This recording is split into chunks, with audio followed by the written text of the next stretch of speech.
Yes started. लेकिन आज पढ़ना क्या है वही तो मैं बोल रहा, आज टेक्निकल एनालिसिस क्लास है ना, टेक्निकल एनालिसिस का क्लास है ना। तो एक बार मार्केट दर्शन कर लेते हैं। मार्केट इसका मेन रीजन क्या लग रहा है आप लोगों को? वार टेंशन? War, क्या? war, वार war. वार टेंशन इवन यही मेन रीजन है। हाँ हाँ, और भी तुम डे में भी देख लो, ये वार टेंशन के कारण ही ऐसा हुआ है। ठीक है, बेसिकली वार वार युद्ध छेड़ गया है सर। अभी तो यही सब बात कर रहे थे, आपको लग रहा था हम लोग बेकार बात कर रहे हैं। ऑलरेडी ये ईरान और क्या बोलते हैं इसको, इसराइल। ठीक है, एक्चुअली ये जो रिसेंटली जो, अरे सर वही तो सब लेना देना है, सब लेना देना है। क्योंकि ये पूरा खेल ना इंटरनेशनल रिलेशनशिप का है। ठीक है, इसमें पूरा इंटरनेशनल इकोनॉमिक कोऑपरेशन का मैटर है। मैं 2 सेकंड में आपको इसका एक इम्पैक्ट बता सकता हूँ, ज्यादा नहीं, 2 मिनट लग सकता है। अ, जैसे मानो, अब जात पात का बात नहीं करूंगा सर, ठीक है, नहीं तो वो कंट्रोवर्सी, ऐसी मेरा आदत है, लेकिन मैं करता नहीं हूँ। थोड़ा संभाल के करता हूँ। अब यहाँ पर पूरा खेल ना इकोनॉमिक पैरामीटर में है, अब जबरदस्ती कोई इसमें जात पात घुसाएगा तो वो अलग बात है। इकोनॉमिक पैरामीटर में एक्चुअली इसराइल के साथ पैलेस्तीन का लड़ाई है। अब पैलेस्तीन में एक संगठन है हमास बोल के, और ये हमास जिसने अभी पैलेस्तीन पे इसराइल पे अटैक किया था, जिस इसराइल को अटैक करके खत्म करना इतना आसान नहीं है, because Israel is highly developed country. माने उसका टेक्नोलॉजिकल पावर दुनिया में इतना, ऐसा कंट्री नहीं है, छोटा सा कंट्री है, लेकिन आसपास में उसका सारा का सारा एनिमी है। ठीक है, सारा का सारा अरेबियन नेशन उसका एनिमी है, मिडिल ईस्ट का, इराक ईरान हर कोई उसका एनिमी है, लेकिन फिर भी वो उसके बीच में रहता है। ठीक है, ये पुराना कॉन्सेप्ट इनका, ये शत्रुता का, ये यहूदी वर्सेस इस्लाम का लड़ाई है। ठीक है, लेकिन फिर वो सब बात में ज्यादा नहीं जाऊंगा। ठीक है, क्योंकि वो सब बहुत पुराना केस है। लेकिन प्रॉब्लम ये है कि अभी इतना प्रॉब्लम के बाद भी इसराइल अपने आप को प्रोटेक्ट कर लेता है, और कोई कितना भी मिसाइल छोड़े उसके ऊपर वो संभाल लेता है। अब ये जो हमास है, ये हमास का जो मेन सपोर्टिंग कंट्री है वो है ईरान। अब हमास फेलियर हो रहा है तो अब ईरान बोल रहा है कि हम लोग डायरेक्ट लड़ेंगे। अब वो खेल चल रहा है। हमास एक आतंकवादी संगठन है, लड़ाई हो रहा है बेसिकली। इसराइल जहां पर है उस एरिया में इस्लामिक लोगों का एक धार्मिक एरिया है, ठीक है, क्रिश्चियंस का भी है। ठीक है, उस पैलेस्तीन को लेके मेन मारपीट है। कोई बोलता है पैलेस्तीन मेरा, ये बोलता है पैलेस्तीन मेरा, वो बोलता है पैलेस्तीन मेरा, फिर यहूदी बोलता है, क्योंकि इसराइल के लोग यहूदी है, तो बोलते हैं सब अगर तुम्हारा है तो फिर हम कहाँ का भाई। ये सब लड़ाई है सर, अचानक से नहीं, ये बहुत दिन से चले आ रहे हैं, लेकिन जितना समय जा रहा है, माने ये अंदर अंदर में चल रहा था, हाँ, ये और सब और ज्यादा बढ़ रहा है। ठीक है, और ये सब इश्यूज को लेकर सबसे बड़ा बात, इस एक एक चीज लोगों को पता नहीं है, यहाँ पर एक इकोनॉमिक इश्यूज है, धार्मिक कारण को साइड में रख दो। ये जो हमास ने जहां पर अटैक किया था, गाजा, गाजा बोल के, गाजा पट्टी बोल के एक एरिया है, गाजा पट्टी, जो पैलेस्तीन और इसराइल के सामने ही एक छोटा सा एरिया है, लेकिन उसका इकोनॉमिक जो, माने उसका जो पोजिशनल जो सिस्टम है, वो जिस पोजिशन पे है, वो पूरा डायरेक्टली उधर अपर साइड में यूरोप को कनेक्ट करता है, और वो गाजा पट्टी में ना तेल भी बहुत है, उसका पूरा पूरा ऑयल माइंस है। लेकिन गाजा पट्टी अभी तक कोई डिस्कवर नहीं किया, माने उसमें कोई अभी एक्सट्रैक्शन कोई नहीं किया, क्योंकि गाजा पट्टी किसका है इसको लेके बहुत प्रॉब्लम है। अब पावरफुल अगर देखा जाए तो इसराइल पावरफुल है, लेकिन दूसरा कंट्रीज एक साथ मिलके अगर इसराइल को प्रॉब्लम डाल रहा है, तो इसमें भी गाजा पट्टी किसका है उसको लेके ही मारपीट, ये उनका एक अलग ही, उस एरिया का एक अलग ही प्रॉब्लम है सर। उस प्रॉब्लम को बात करने चलो तो स्टॉक मार्केट का क्लास नहीं हो पाएगा। इससे लेना देना है कि अभी इंडिया का जो पॉलिटिकल रुख होता है, मैंने पॉलिटिकल जो स्टांस होता है, India is very good relation with Israel. ठीक है, इंडिया का रिलेशन इसराइल के साथ हमेशा से अच्छा है, और अभी भी अच्छा है। ठीक है, अच्छा, इसराइल के साथ अमेरिका का रिलेशन बहुत अच्छा है। अब वहां पर मिडिल ईस्टर्न कंट्रीज में अमेरिका इसराइल को सपोर्ट करेगा, माने ईरान अभी इसराइल को अटैक कर रहा है। ठीक है, लेकिन ईरान के साथ साथ और भी कुछ काफी सारे आतंकवादी संगठन भी है, कुछ और भी कंट्रीज हैं। जो कहीं ना कहीं एक moral support, Turkey is also there, ठीक है, तो कोई ना कोई उसको सपोर्ट करेगा, ठीक है, तुर्की इज ऑल्सो देयर। तो ये लोग मिलके ये लोग जज्बाती होकर लड़ाई तो लड़ेगा, बट अमेरिका इसराइल को सपोर्ट देगा। और इंडिया का जो पोजीशन है, वो इंडिया का पोजीशन हमेशा इसराइल की तरफ ही रहेगा, ये चेंज नहीं होने वाला है। ये कुछ भी कर ले, कुछ भी कह दे, ये चेंज नहीं होने वाला है, ठीक है। ये इंटेंशन है, जब जितना भी मुस्लिम कंट्रीज में ना, सबको वो लेके एक अलग से खुद का ओन पावर बनाएगा, ठीक है, और ठीक है। अब ये जो पूरा खेल बन रहा है ना इंटरनेशनली, ये इंडिया के ऊपर भी एक दबाव क्रिएट करता है। और इसमें क्या होता है, जो फॉरेन इन्वेस्टमेंट है, जो क्योंकि इंटरनेशनल और जो एरिया में ये चल रहा है, वो तो तेल का पूरा एकदम मेन एरिया है, तो उसके कारण क्या होगा ना, पूरा ऑयल मार्केट का जो इंटरनेशनल प्राइस है, डिमांड है, सप्लाई है, वो पूरा इधर उधर होगा, और उसका इम्पैक्ट बिजनेस पे इनडायरेक्टली डायरेक्टली आएगा ही आएगा, और उसका इम्पैक्ट इकोनॉमी के ऊपर आना ही आना है, तुम कुछ कर भी नहीं सकते। और अगर इनके बीच में वॉर सच में छिड़ जाता है, तब बहुत बड़ा प्रॉब्लम होता है। तब ये स्टॉक मार्केट कहाँ से कहाँ खींच के नीचे आएगा, तुम शायद सोच भी नहीं सकते।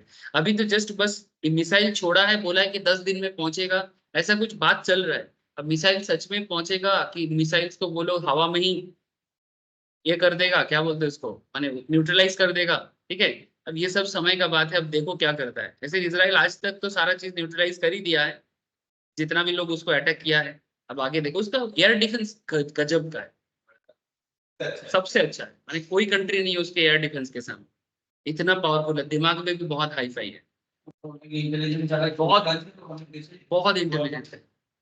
तो इसका इम्पैक्ट ही मार्केट को दे रहा है सर, वही चीज मैं आपको बताने का कोशिश कर रहा हूँ। बाकी ये क्या प्रॉब्लम है उस एरिया में, वो बहुत मैंने 600-700 साल से प्रॉब्लम चल रहा है, 600-700 बीसी की, विशेष ज्यादातर केस में जीसस क्राइस्ट के जन्म के बाद से ये प्रॉब्लम ज्यादा था।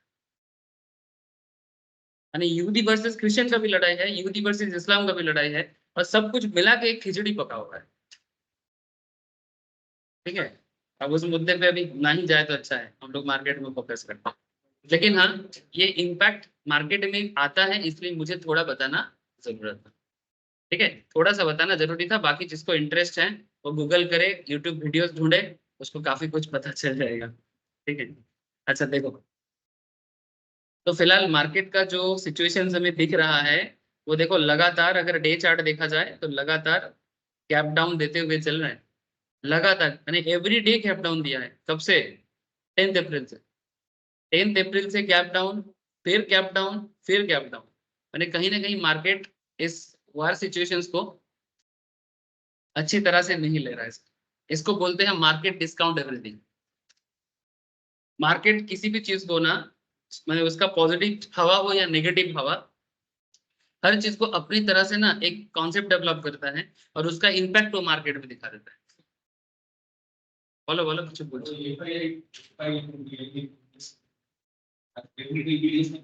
ऑब्वियसली पड़ेছে, নিশ্চয়ই পড়েছে, निश्चय पड़ेছে। अब इंटरनेशनल सिनारियो में जब अब इस सिचुएशंस में एफआईआई का पैसा थोड़ी ना मार्केट में आएगा, उल्टा जो भी है वो निकल जाएगा। तुम एफआईडीआई डेटा चेक करो, मिल जाएगा तुम लोगों को, ठीक है, मैं কিন্তু दिखाता দাদা हूँ। আজকে যেরকম ক্যান্ডেল তৈরি হয়েছে হ্যাঁ বলো। তাতে তাতে মনে হচ্ছে তো বটম তৈরি হয়ে গেছে নাকি? দেখছি দাঁড়াও, আমি ট্র্যাক করিনি, একটু দেখে নি।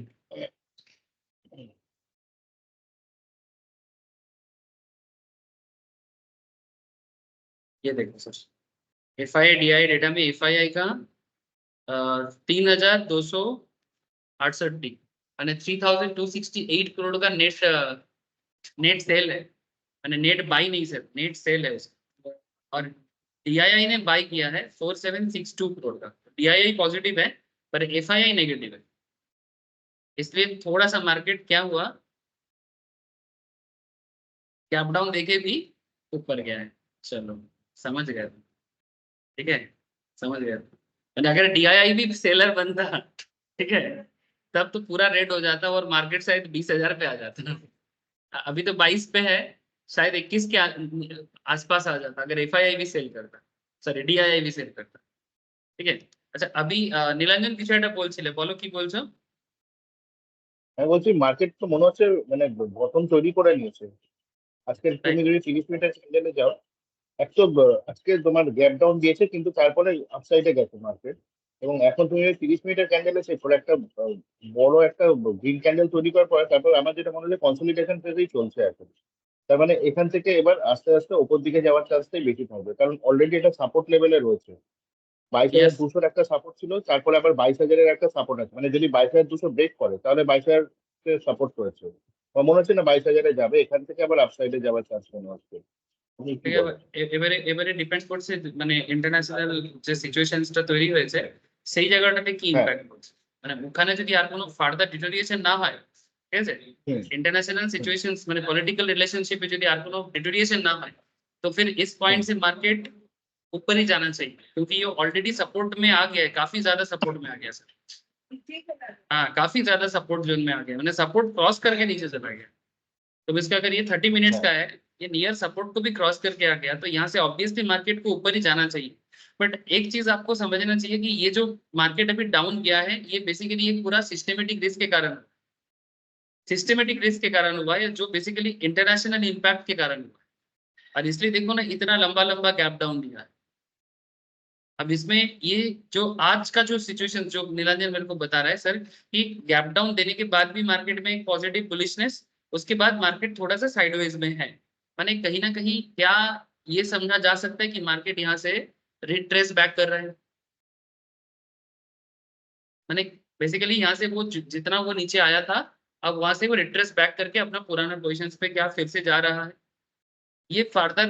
हाँ, इसमें ना नीलांजन मेरे हिसाब से आप लोग थोड़ा सा ना ऑब्जर्व करो, क्योंकि अभी कोई ऐसा कैंडल तो नहीं बना है जो मार्केट का पूरा रिवर्सल का गारंटी देता है, ठीक है, मैंने एग्जैक्टली ऐसा कोई कैंडल तो अभी तक नहीं दिख रहा है, लाइक कोई बुलिश हरामी, कोई बुलिश इंगल्फिंग, है ना, ठीक है। अभी आप लोग ना ट्रेंड को फॉलो, ठीक है, अगर तुम ट्रेंड को फॉलो करोगे मेरे हिसाब से अभी भी इसका डाउन ट्रेंड है, ठीक है, इसका अभी भी डाउन ट्रेंड है, तुम लोग इसको और थोड़ा सा ऑब्जर्व करो और देखो मार्केट में क्या पॉजिटिव सिचुएशंस बनता है, तभी जाके तुम लोग इसमें एंट्री ले सकते हो, अदरवाइज अभी ऑब्जर्व करना ही बेहतर। ज्यादा कुछ मतलब अगर किसी का माना पोजीशन से वो सेल करके निकलना चाहता है, मैं ये सब मना करूंगा, लेकिन न्यू पोजीशन लेने से पहले 10 बार अभी देखो मार्केट, स्पेशली जब तुम निफ्टी के बेसिस में कुछ कर रहे हो।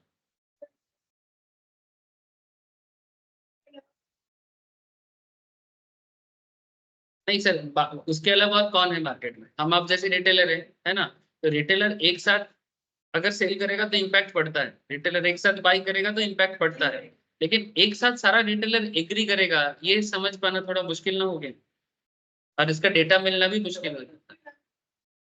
और कौन, FII DI और FPI के अलावा और कौन है, और कोई नहीं, यही they are the main participants, foreign institutional investors, foreign government investors, ठीक है, या फिर domestic institutional like domestic mutual fund companies, domestic insurance companies, इसके अलावा और किसके पास पैसा, ये जो हम लोग LIC को पैसा देते हैं, LIC का पैसा या फिर कोई भी इंश्योरेंस कंपनी का पैसा, वो लोग पैसा को लेके करता क्या है, हम लोग अपना सेविंग्स उसको दे देते हैं, ठीक है, घर घर में जो इंश्योरेंस के चक्कर में जो हम लोग सेविंग करने का जो आदत हम लोग हुआ है स्पेशली थ्रू LIC, तो ये जो पैसा का फ्लो हर कंट्रीज में, इंडिया में तो ज्यादा ही है, इंश्योरेंस कंपनीज के जो फ्लो बना है ना पैसा का, वो फ्लो एक्चुअली सेविंग्स का पैसा है पब्लिक का, और वो सेविंग्स का पैसा मार्केट में ऑटोमेटिकली इन्वेस्टमेंट हो जाता है। हाँ ऑब्वियसली, क्या करता है, ठीक है, वो इन्वेस्टमेंट करता है, लेकिन हाँ उसका उसका कुछ सिस्टमेटिक वे है, ऐसा नहीं कि पूरा तुक्काबाजी करता रहता है, एक सर्टेन अमाउंट ऑफ पोर्शन, ताकि पब्लिक का पैसा देने में उनको कभी दिक्कत ना हो, ठीक है, वो सिस्टम देख के फिर बाकी पैसा वो इन्वेस्ट करता है, म्यूचुअल फंड में भी डालता है, बड़े बड़े कंपनीज में भी पैसा लगा देता है, स्टेक होल्ड करता है, वो लोग बड़ा बड़ा स्टेक होल्ड करता है, इसी को हम लोग DII इन्वेस्टमेंट बोल रहे हैं। FII माने फॉरेन इंस्टीट्यूशनल होगा, जिसमें फॉरेन म्यूचुअल फंड्स आ सकता है, इवन फॉरेन गवर्नमेंट भी हो सकता है, ठीक है सर, ठीक है सर, चलो आज एक न्यू टॉपिक पढ़ते हैं, फिर मार्केट को ऑब्जर्व करते रहो, मेरे को अभी तक तो कोई ऐसे एंट्री पॉइंट दिखा नहीं है, हाँ मार्केट थोड़ा सा कॉन्सोलिडेट किया है ये दिख रहा है कल के हिसाब से गैप डाउन देने के बाद भी, बट अभी तक एंट्री के लिए परफेक्ट सिचुएशंस अभी तक मेरे को समझ में नहीं आया, समझ में आने से मैं बताऊँ, वैसे मैं कुछ दिनों से मार्केट को ट्रैक नहीं कर रहा हूँ, तो ये भी एक कारण है ना बताने पड़ेगा, क्योंकि मार्केट ट्रैक करना बहुत जरूरी होता है। Chart chart chart chart chart. अच्छा, मैंने कैंडल स्टिक का क्लास फिर से जब स्टार्ट करूंगा, जिन लोगों का कैंडल स्टिक्स नहीं हुआ है वो लाइक कर लेना। उससे पहले ना आप लोग, जिन लोगों को मैं बैकअप दिया, आप लोग कर रहे हो, थोड़ा बहुत टाइम नहीं मिलता है, ठीक है कोई बात नहीं, अगर नहीं मिलता है फिर बाद में जब करवाऊंगा तब एक बार फिर से कर लूंगा। अच्छा देखो, मैं लास्ट दिन आप लोग को एमएसीडी एंड बॉलिंजर बैंड पे बात किया था, याद है ना? हाँ, चलो आज मैं स्टार्ट करता हूँ एक न्यू टॉपिक। ये टॉपिक भी बहुत इंटरेस्टिंग है और इसका नाम है सर फिबोनाची या फिबोनाकी, जो भी बोलो मुझे नहीं पता अंग्रेज वाले इसको क्या बोलते हैं, नाकी बोलते हैं कि नाची बोलते, कोई कोई नची बोलते हैं, फिबोनाची, कोई कोई बोलते हैं फिबोनाकी। ओरिजिनली क्या है ऑक्सफोर्ड को जाके पूछना पड़ेगा, ठीक है। तो फिबोनाची रिट्रेसमेंट या फिबोनाकी रिट्रेसमेंट, ये बेसिकली ना एक मैथमेटिकल नंबर है। ये जो फिबोनाकी नंबर या फिबोनाची नंबर है ये मैथ्स है, ठीक है। But it's a very interesting concept, ठीक है। और इस कॉन्सेप्ट के बेसिस में तो मार्केट का जो रिट्रेस लेवल है कि मार्केट कितना नीचे गिर सकता है और मार्केट उस पॉइंट से कितना फिर से ऊपर आ सकता है, मैंने उसका एक लेवल बताता है ये फिबोनाची नंबर्स, ठीक है। मैंने बेसिकली ये ना एक पैटर्न है, मैं आपको बताता हूँ पहले इसका कॉन्सेप्ट क्या है ये पहले जान लो, फिर मार्केट में इसको कैसे यूटिलाइज करना है मैं इसके बारे में भी आपको बात करूँ, ठीक है। हड़बड़ करके फायदा नहीं। पहले फिबोनाची है क्या चीज, इसको पहले समझ लो। मार्केट में बहुत काम करता है ये फिबोनाची और रिट्रेसमेंट लेवल को, यानी मार्केट में दो कॉन्सेप्ट इस चीज के थ्रू से हम लोग समझ जाएंगे। एक रिट्रेसमेंट लेवल, रिट्रेसमेंट लेवल का मतलब सर ऐसा है सिंपल तरीके से कि मार्केट मानो लोअर साइड में या अपर साइड में, बेयरिश साइड में या बुलिश साइड में, एक सर्टेन लेवल तक मानो वो क्या करता है, नीचे आता है। जैसे मानो अभी मार्केट नीचे आ रहा है ना, तो जब मार्केट नीचे आता है तो मार्केट ना एक परसेंटेज पॉइंट तक नीचे आता है। मैं आपको दिखाता हूँ, जैसे मानो ये, इसको मैं डे चार्ट में लेता हूँ।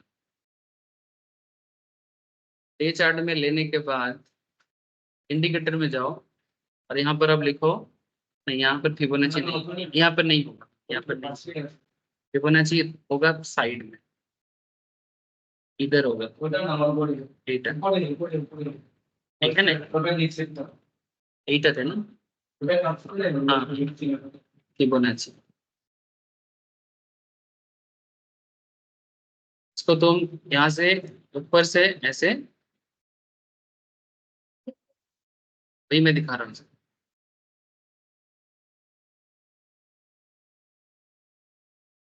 ये ऊपर से नीचे की तरफ आया 23%, 32, एक सेकेंड,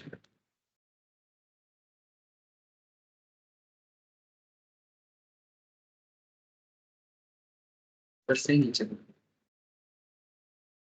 नहीं नहीं बार बार नहीं, मेरे से गलत हो रहा है इसलिए मैं बार बार ले रहा हूँ। ये बेसिकली देखो कुछ नंबर आपको दिखा रहा है, मैं दिखाता हूँ आपको चीज। ये तुमको कुछ नंबर दिखा रहा है और ये नंबर सब परसेंटेज है। जितना नंबर दिखा रहा है ना, डोंट वरी, मैं इसको पहले सिखाऊंगा फिर मैं इस चीज को बताऊंगा। फिलहाल क्योंकि मैं फिबोनाची को जस्ट लिया तो मैं आपको दिखा रहा हूँ कि ये कैसे काम करता है, हल्का सा आइडिया दे रहा हूँ। स्टॉक मार्केट क्लास में ये वाला काम नहीं करता, बाकी सब क्लास में काम करता है ये वाला।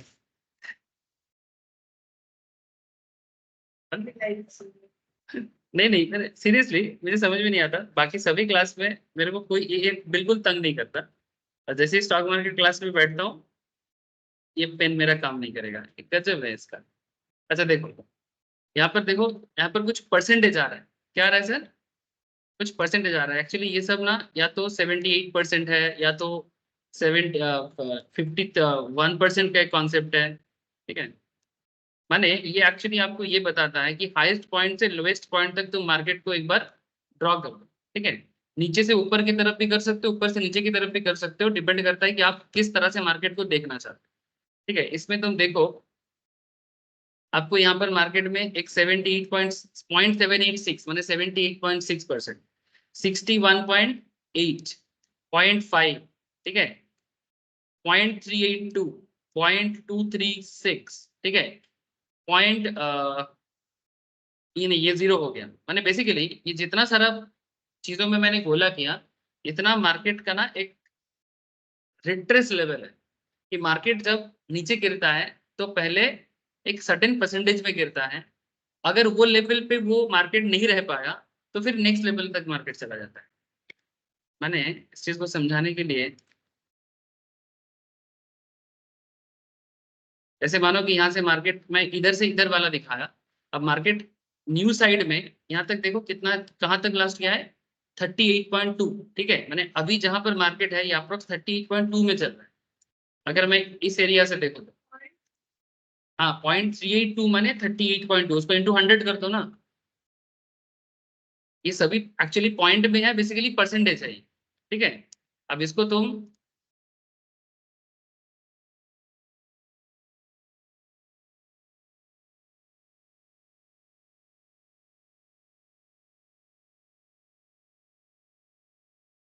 नीचे से ऊपर करने से ही सही मिलेगा, ये देखो।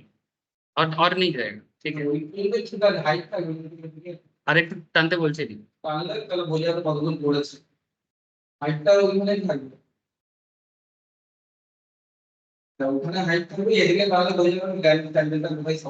এদিকে টানা যাবে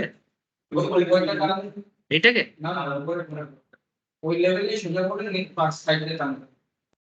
এদিকে বলছিস?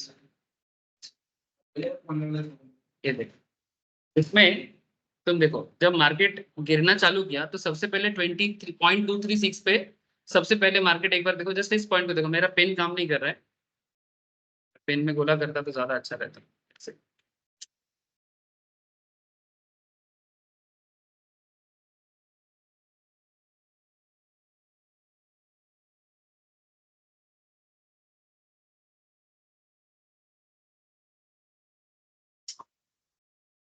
एक क्लास में दिक्कत नहीं करता, पता नहीं इस क्लास में इसका कोई एनिमी हो गया।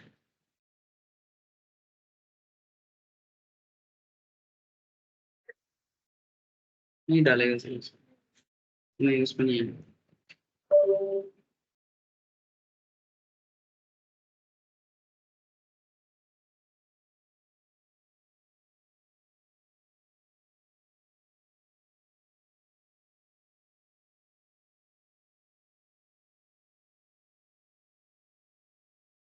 एक सेकंड सर, एक सेकंड।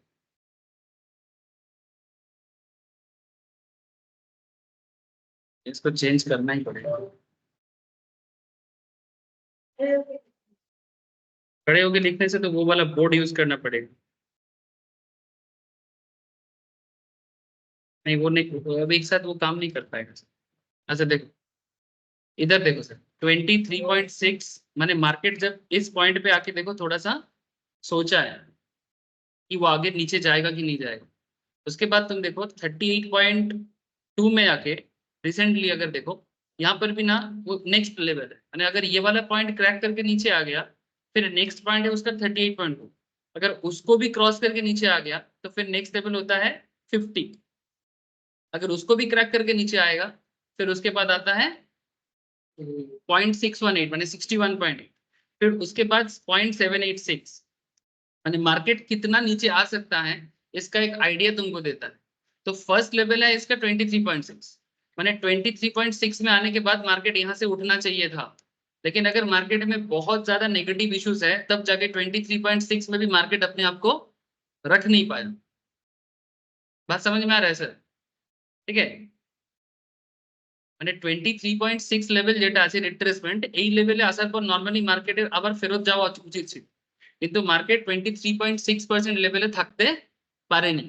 তাহলে যদি मार्केट अगर मार्केट 23.6 में नहीं रह पाया, अब नेक्स्ट उसका जो डाउन लेवल है वो 38.2 लेवल होगा, दैट इज अराउंड, हाँ ये नंबर फिक्स्ड है। और इंटरेस्टिंगली ये नंबर फिक्स भी है, और इंटरेस्टिंगली ये नंबर सिर्फ स्टॉक मार्केट में नहीं, ये नंबर इकोनॉमिक पैरामीटर में या बायोलॉजिकल पैरामीटर में, दुनिया का हर एक चीज में दिखता है। बहुत सारा चीज है जिसमें ये पैटर्न दिखता है। चलो मैं आपको इस चीज को, इसका यूज यही है कि तुमको मार्केट कितना रिट्रेस करने के बाद मार्केट फिर से कहां से वापस जाएगा, तुमको एंट्री पॉइंट मिलता है। जैसे अगर तुम अभी का सिचुएशन देखो तो अभी 61.8 के आसपास मार्केट सिचुएशन चल रहा है। इस पॉइंट से, ये डे चार्ट है, इस पॉइंट से हम लोग ये सोच सकते हैं कि मार्केट यहाँ से वापस रिट्रेस बैक कर सकता है। जो बात अभी स्टार्टिंग में हम लोग बात कर रहे थे ना, नीलांजन ने बोला कि क्या हम लोगों को लग रहा है कि जैसे मानो ये आज ग्रीन कैंडल बना है, अभी तक का जो चार्ट बना है वो ग्रीन बना है, तो कहीं ना कहीं मार्केट और यहाँ से नीचे जाना नहीं चाह रहा। अगर बहुत ज्यादा नेगेटिव कुछ इश्यूज ना हो, 78 पॉइंट माने 61.8 लेवल को क्रॉस करके मार्केट और नीचे नहीं आएगा, शायद वापस ही ऊपर जाएगा, क्योंकि ऑलरेडी 3-4 रिट्रेसमेंट लेवल क्रॉस करके ये नीचे आ चुका है। पहले 23.6 को तोड़ा, फिर 38.2 को तोड़ा, फिर 50% को तोड़ा, फिर 61.8 पे अभी चल रहा है अप्रॉक्स। मतलब इसके बाद भी मार्केट अगर नीचे आने का मतलब है मार्केट ऑलमोस्ट क्रैश करने के बराबर हालत है। अब ये चीज कैसे काम करता है, क्यों काम करता है, इसके पीछे मैथमेटिक्स है। वो मैथ्स को आप थोड़ा सुनो, उसके बाद मैं आपको फिबोनाची पे बात करूँ। हाँ बोलो, कोई कुछ सर ये बोल जो रहे हो। रिट्रेसमेंट है ना, ये एक यूनिवर्सल पैटर्न है। हम लोग फिजिक्स पढ़ते हैं ना, तो उसमें भी जब एस्ट्रोफिजिक्स यूनिवर्स के बारे में पढ़ाता है ना, तो उसमें हाँ भी जी ये हाँ पैटर्न अप्लाई। हाँ, एकदम सही बोला तुमने सर। वही चीज मैं बोला कि ये दुनिया के बहुत सारे गैलेक्सी भी इसी तरह से बना है। इवन तुम लोग अगर सिंपल तरीके से पाइनएप्पल खाते हो सर, पाइनएप्पल रे बाबा, जिसको हम लोग बंगाली में बोलते हैं अनारस। अनारस जो लोग कट करता है, अनारस कटिंग करना इतना आसान नहीं होता। ऐसा नहीं कि कोई भी मार्केट से अनारस खरीद के लाएगा और उसको कटिंग कर देगा घर पे। क्यों? उसमें जो कांटा होता है ना, वो कांटा गला में जाएगा तो फिर गला में तुमको पूरा एकदम, ठीक है, कट कर करता रहेगा और तुमको बहुत तकलीफ करेगा। इसलिए जो अनारस काटता है ना, उसको फिबोनाची नंबर पता है। सर कैसे पता? वो क्या फिबोनाची नंबर पढ़ के गया था? नहीं, वो देखना एक पैटर्न पे ही अनारस को काटेगा। मैंने उसको पता है कि कहाँ पर दाग लगाने से, कहाँ पर चाकू लगाने से वो कांटा नहीं आएगा। वो पता है उसको। तुम देखना वो जब काटता है उसका, तुम चाकू को देखना, बाकी फल की तरह नहीं काटा जाता पाइनएप्पल। पूरा एकदम मेजरमेंट करके काटा जाता है। कभी भी खड़ा होकर देखना। अभी कुछ दिन बाद तो अनारस का सीजन आ ही जाएगा, तो जब भी वो सीजन आएगा आप प्लीज एक बार फॉलो करना। अच्छा, सनफ्लावर का अंदर जो उसका जो सर्कल रहता है, सनफ्लावर फूल के अंदर उसका जो क्या बोलते हैं उसको, हाँ, और ब्लैक कलर का एक नहीं रहता, वो किस पैटर्न पे बना है, वो भी फिबोनाची नंबर है। अभी प्रिंस ने बोला कि फिजिक्स में, वो फिजिक्स का स्टूडेंट है, तो फिजिक्स में जैसे वो लोग एस्ट्रोफिजिक्स में गैलेक्सी पढ़ाया जाता है, तो गैलेक्सी जिस पैटर्न पे बना है वो भी फिबोनाची नंबर।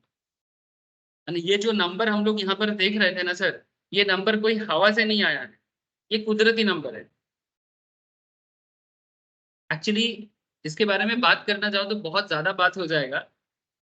हम लोगों के धार्मिक किताब में बहुत सारा बात ऐसे भी लिखा हुआ है। ऐसे एक छोटा सा एग्जांपल आप लोगों को देता हूँ कि ये जो नंबर का खेल और जो स्पिरिचुअल का खेल, इंडिया के अंदर जो स्पिरिचुअलिटी है, इंडिया का स्पिरिचुअलिटी बेसिकली मैथमेटिक्स है। लेकिन लोग आजकल बात को समझता नहीं है, फालतू में जात पात और धार्मिक बात में करता है। बट इंडिया का जो स्पिरिचुअल लेवल है वो एक्चुअल में मैथमेटिक्स है। इसका सबसे बड़ा एक रीजन, अगर आप लोग हनुमान चालीसा पढ़ोगे कभी, तो उसमें एक छोटा सा लाइन है, मैं ज्यादा डिटेल्स में नहीं जा रहा हूँ। हनुमान चालीसा के अंदर एक लाइन है, युग सहस्त्र योजन पर भानु लील्योता है मधुर फलदान। ठीक है, तो ये जो युग सहस्त्र योजन पर भानु, भानु माने सूरज, और युग सहस्त्र, ठीक है, ये जो संस्कृत में जो मैथमेटिकल नंबर यूज कर रहे हैं, उसको नासा ने अपने मैथमेटिकल कैलकुलेटर में डाला था।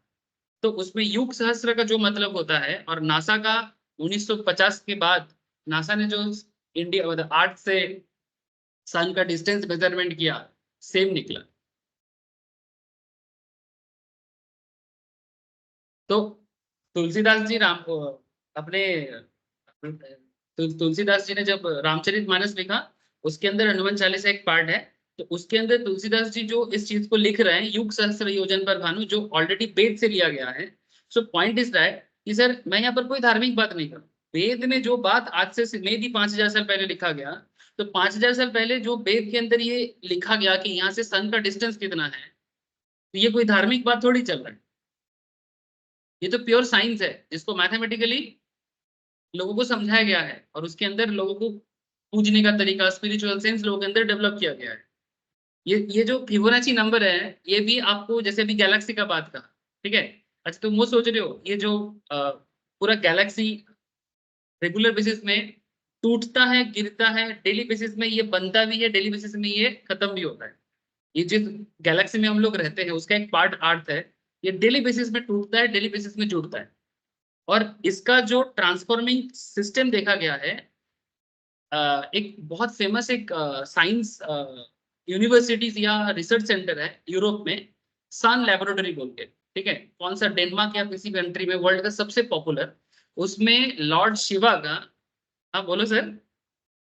हाँ सर, उसका एक ब्रांच कोलकाता में भी है, VECC नाम का, वो सन से अच्छा, जुड़ा हुआ है। सन बोल के एक लेबोरेटरी है, सन लेबोरेटरी, जो वर्ल्ड का सबसे फेमस साइंस लेबोरेटरी है, जो पूरा एस्ट्रोफिजिक्स को लेके काम करता है। उसके वहां अंदर पर, हिग्स बोसॉन, हाँ बोलो।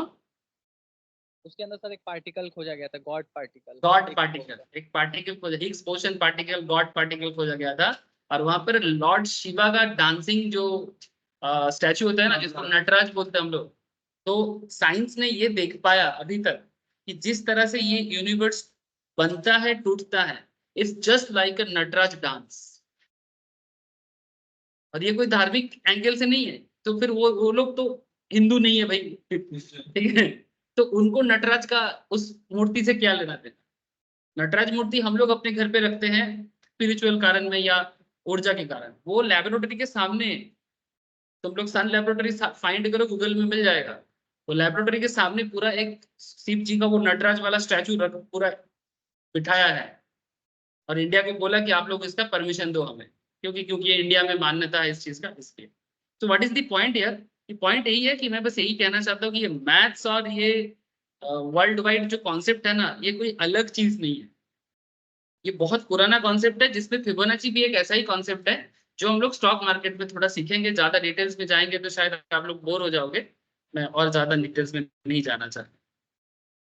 बट आज क्या पेन काम करेगा ही नहीं, मेरे साथ इतना दुश्मनी है भाई तरफ। चलो देखते हैं फिर। So the topic of Fibonacci retracement is quite integral. To fully understand and appreciate the concept of Fibonacci retracement, one must understand the Fibonacci series.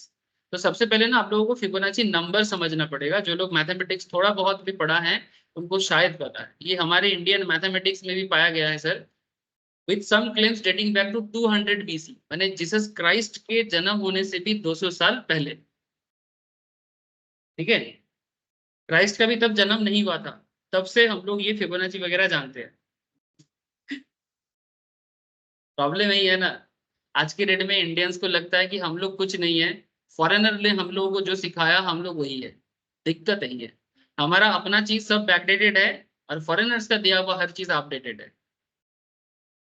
चलो ठीक है, फॉरेनर्स को रेस्पेक्ट करना बुरी बात नहीं है, बुरी बात यह है कि अपने आप को डिसरेस्पेक्ट करना।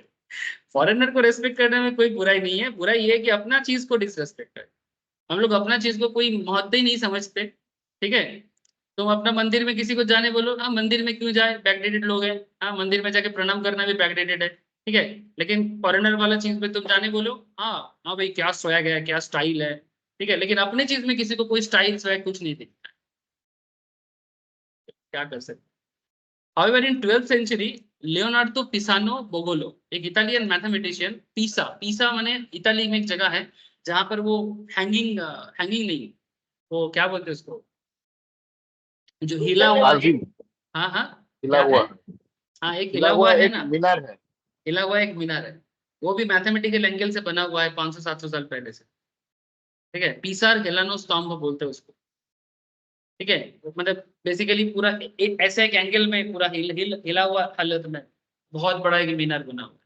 जो भी हो, वही का मैथमेटिशियन है, उसने ये फिबोनाची को डिस्कवर किया, डिस्कवर करके दुनिया के सामने रखा, ठीक है, मैंने मॉडर्न डे में। इससे पहले इंडियन मैथमेटिक्स में भी इसका जिक्र बहुत बार किया गया है, आर्यभट्ट के टाइम पे काफी बार किया गया। तो Fibonacci series is the sequence of number starting from zero, ये जीरो से स्टार्ट होता है, and so that the value of any number in this series is the sum of the previous two number.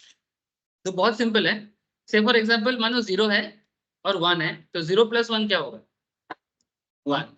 One plus one क्या होगा, two plus three क्या होगा, five plus three, eight plus thirteen, मैंने eight plus five thirteen, thirteen plus eight 21 plus 13, 34 plus 21, so and so forth चलता जाएगा।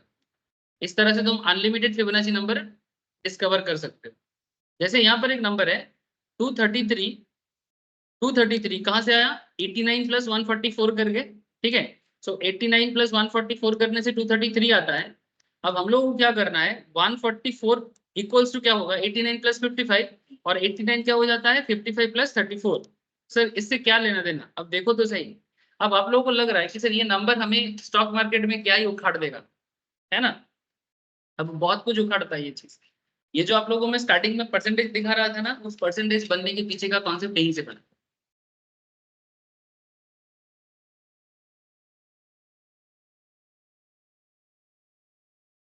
अब तुम देखो, ये है फिबोनाची नंबर। ये जो आपको मैं अभी पढ़ाया कि 0 के साथ 1 को ऐड करो तो 1 के पास 1 को ऐड करो, तो 0 1 2 3 5 8 13 21 ये सब फिबोनाची नंबर है। तो मैंने बेसिकली पिछले अंक से जोड़ने से जो अमाउंट तुमको मिलेगा वो फिबोनाची नंबर कहलाता है। ये चीज तुमको पहले समझना पड़ेगा। अब यहाँ पर नेटलेस टू से the series extends to infinity. अब ये जो 610 में आके हम लोग रुक गए, ये आगे इंफिनिटी तक जा सकता है। पता नहीं कितना दूर तक ये 610 को आगे हम लेके जा सकते हैं। मैंने अभी क्या करना है, 610 प्लस 377 करो, फिर जो आएगा उसके साथ 610 को ऐड करो, ऐसा सो एंड सो फोर्थ चलता रहेगा। ठीक है। नाउ अभी क्या बोलता है, बोलता है कि divide, there are few interesting properties in Fibonacci. Fibonacci का कुछ इंपॉर्टेंट प्रॉपर्टीज है। क्या है? Divide any number in the series by the previous number. Divide any number in the series by the previous number. जैसे कि 610 जो last digit आया था, इसको अगर 377 से तुम डिवाइड करोगे, तो 610 को 377 से तुम डिवाइड करो तो तुमको एक पॉइंट मिलता है। क्या मिला sir? 1.618 point be noted sir. तो divide any number in the series by the previous number, the ratio is always approximately same, एक ही निकलेगा। 610 से 377 डिवाइड करके देखो जो मिल रहा है, 377 को 233 से डिवाइड करके देखो तुमको ऑलमोस्ट सेम ही मिलेगा। इवन तुम 55 को 34 से डिवाइड करके देखो, 3 से 2 को डिवाइड करके देखो, तुमको अप्रोक्स 1.618 ही मिलेगा। चेक करके देखो कैलकुलेटर में। हाँ हाँ हाँ, 1 से 0 के डिवाइड करने से तो कुछ मिलेगा नहीं आपको, वो अलग बात है। बट कहने का मतलब है कि अप्रोक्सीमेटली तुमको एक सिमिलर काइंड ऑफ नंबर में ही मिलेगा। अप्रोक्स माने एकदम एग्जैक्टली हमेशा नहीं होगा, बट थोड़ा बहुत देखो ना, ये तीन सीरीज को टोटल डिवाइड करो, 610 बाई 370, 377 बाई 233, 233 बाई 144, ऐसे तुम पीछे बैक टू बैक करते जाओ, तुमको देखना यही नंबर मिलेगा। कैलकुलेटर करके दिखाए क्या? जरूरत नहीं है ना, फिर बार बार क्यों पूछ रहे हो? तो ये जो रेशियो है ना, इस रेशियो को बोलते हैं the ratio of 1.618 is considered as golden ratio. इसे कहते हैं गोल्डन रेशियो। अब ये गोल्डन रेशियो आपको बहुत कुछ बताने वाला है। Golden ratio also referred to as a pi. ठीक है। अब इसमें एक फिबोनाची नंबर होता है। Fibonacci numbers have their connection to nature. ये नेचर के अंदर में मिलता है। नेचर माने प्रकृति रे बाबा, प्रकृति। The ratio can found in human face. हमारा जो फेस है ये भी फिबोनाची नंबर है।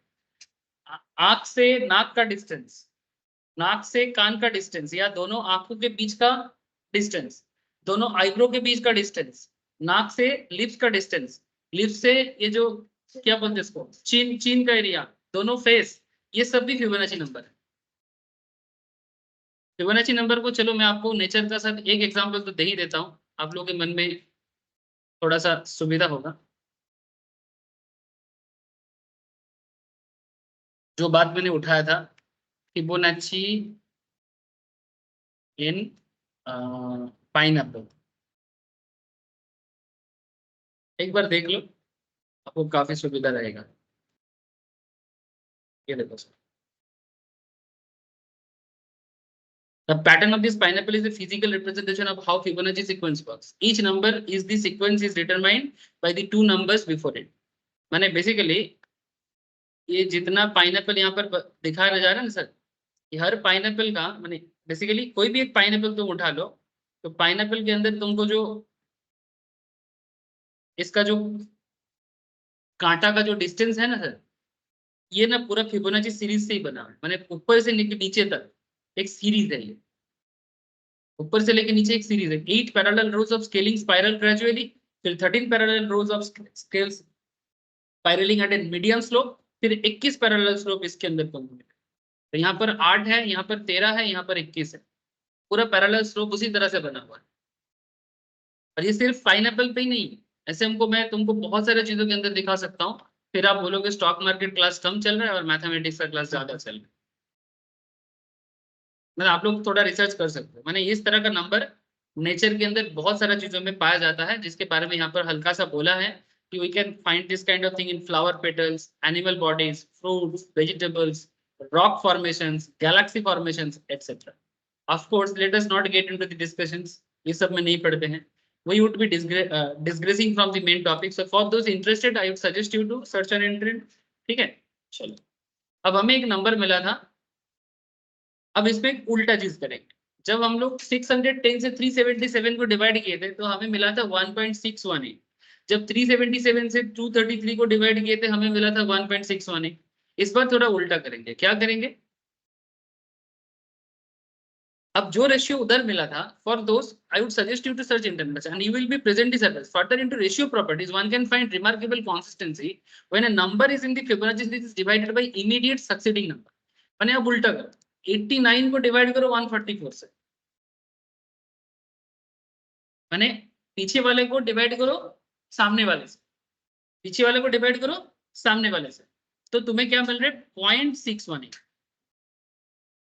माने जब 89 by 144 कर रहा है या 144 by 233 कर रहा है या 377 by 610 कर रहा है तो हमें क्या मिल रहा है? 0.618. याद करो हम लोग जब आपको स्टार्टिंग में दिखा रहे थे उस 0.618 एक नंबर था. Now at this stage do bear in mind that 0.618 when expressed in percentage term क्या बन जाता है? 61.8%. इसको into 100 करोगे तो 61.8 ही आएगा. ठीक है. The similar consistency can be found when any number in Fibonacci is divided by number 2 places higher. माने यहाँ पर हम लोग एक डेसिमल से डिवाइड किए. माने 89 सीरीज याद करो. 89 और 144 में डिफरेंस कितना है? एक ही डिफरेंस है. लेकिन अगर मैं दो घर छोड़ के डिवाइड करूं माने 55 को डिवाइड करूंगा 144 से. ठीक है. मैंने दो डिफरेंस में करूंगा तो यहाँ पर 89 डिवाइडेड बाई 144 हुआ था. इस बार उल्टा करो 13 डिवाइडेड बाई 34 करके दे. मैंने 13 के साथ 34 का डिफरेंस कितना है? 13 यहाँ पर है, बीच में 21 है, 34 इधर है. मैंने दो घर छोड़ के तुमने किया. ऐसा करने से भी तुमको एक रेशियो मिलेगा और वो रेशियो आएगा 0.382. इसको इंटू 100 करने से आता है 38.2. ये एक मैजिक की तरह काम करता है. प्योर मैथमेटिकल मैजिक है. ये जो मैजिक बोलता है ना, मैजिक और कुछ भी नहीं है, मैथमेटिकल धोखा है. चाहे कार्ड गेम में मैजिक देखो या फिर जो मैजिशियन तुमको मैजिक दिखाता है ना, वो सब प्योर कैलकुलेशन करके ही मैजिक दिखा सकता है. सो 38.2 इधर आ गया. अब सिमिलरली अब तीन घर छोड़ के करो. 13 से 55 को डिवाइड करो तुमको एक मिलेगा 20.236 जिसको परसेंटेज में करने से आता है 23.6. इंटरेस्टिंगली यहाँ पर मैं आपको वही चीज बता रहा था.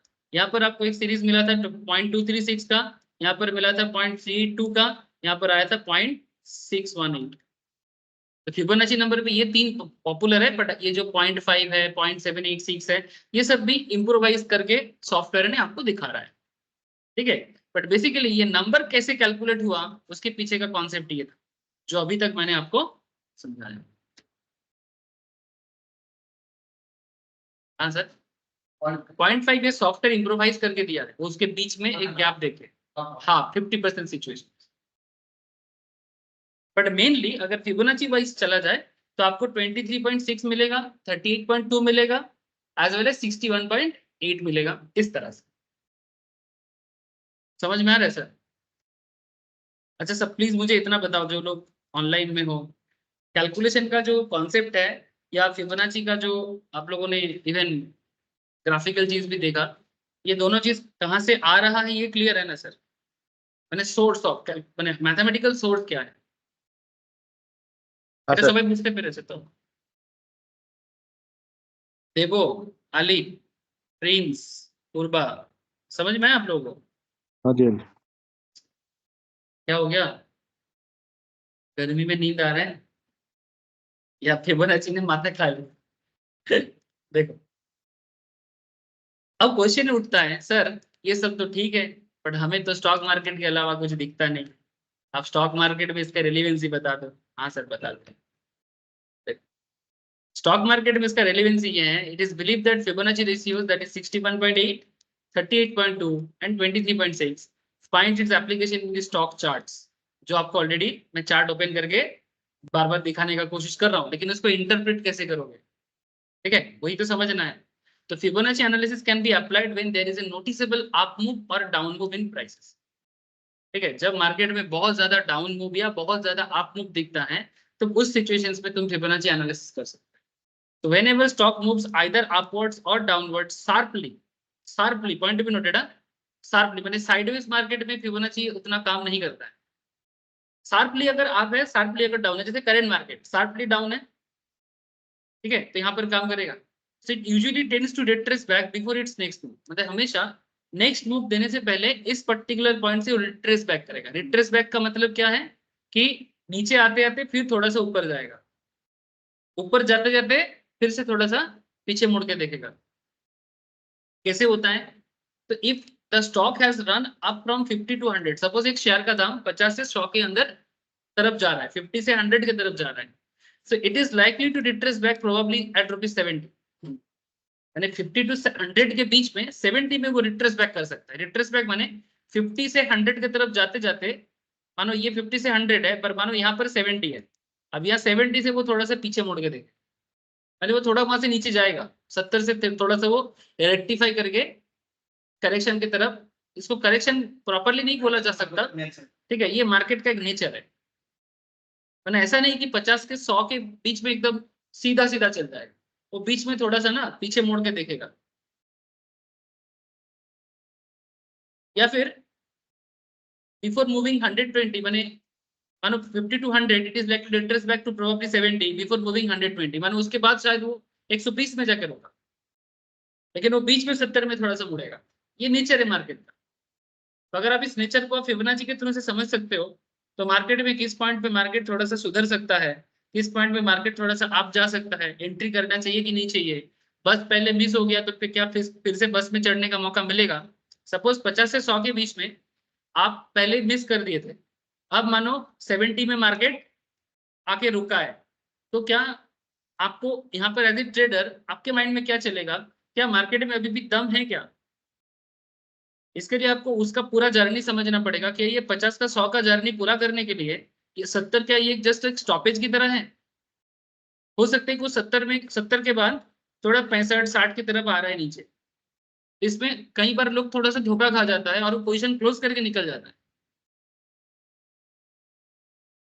ज्यादातर केस में क्या होता है, लोग क्या होता है ना, धोखा खा जाता है। धोखा इन द सेंस उसको लगता है कि नहीं और मूवमेंट नहीं होगा, मार्केट तो गिर रहा है, शायद 70 से 69 पे आया, उसको तभी लगेगा मार्केट गिर रहा है, और वो जिसको नॉलेज नहीं है वो डर के मारे छोड़ के आ जाएगा। शायद वो बहुत ज्यादा प्रॉफिट कर सकता था, बट उसको थोड़ा सा प्रॉफिट में ही शांत रहना पड़ेगा, या फिर वो पोजीशन ही नहीं लेगा। तो यहाँ पर और भी चीजें हैं, थोड़ा सा रुको। The retracement level forecast is a technique that can identify up to which level retracement can happen. माने ये एक एनालिटिकल पैरामीटर है कि किस लेवल पे जाके रिट्रेसमेंट हो सकता है। These retracement levels provide a good opportunity for the trader to enter new positions in the trend directions. आपको डायरेक्शन ऑलरेडी बना हुआ है, तो ट्रेंड डायरेक्शंस में आपका न्यू पोजीशन लेने के लिए आपको हेल्प करेगा। सपोज आपने ट्रेंड मिस कर दिया, मैंने जब ट्रेंड स्टार्ट हुआ था वो टाइम आपने शायद मिस कर दिया, ऐसा तो बहुत होता है कि पता ही नहीं चला मार्केट यहाँ से यहाँ आ गया। तो जब ऐसा सिचुएशंस होगा, क्या अभी भी इसमें ट्रेंड है कि नहीं है, वो आपको रिट्रेसमेंट लेवल से पता लगेगा। एग्जाम्पल के रूप में फिबोनाची में 3 रेशियो मेनली काम करता है, 61.8, 38.2 and 23.6। These are the popular ratios. इसके अलावा तुमको मार्केट में 50% का भी एक एरिया दिखता है जो बीच का है, और 78.6 का भी एक एरिया मिलता है। यहाँ पर देखो ना, 78.6 का भी एक एरिया मिलता है। उसके बाद आपको ये ओवरऑल 100% का एक एरिया मिलता है। ठीक है, इसको छोड़ो, माने ये बेसिकली जब भी तुमको फिबोनाची ड्रॉ करना है तो हाईएस्ट लेवल से लेके लोएस्ट लेवल तक, मतलब लास्ट कहाँ लोएस्ट था लेटेस्ट में, और रिसेंटली कहाँ हाईएस्ट तक गया है, वहां से वहां तक तुमको इसको खींचना है। वो मैं बाद में आपको दिखाता हूँ कि फिबोनाची को ड्रॉ कैसे करना है।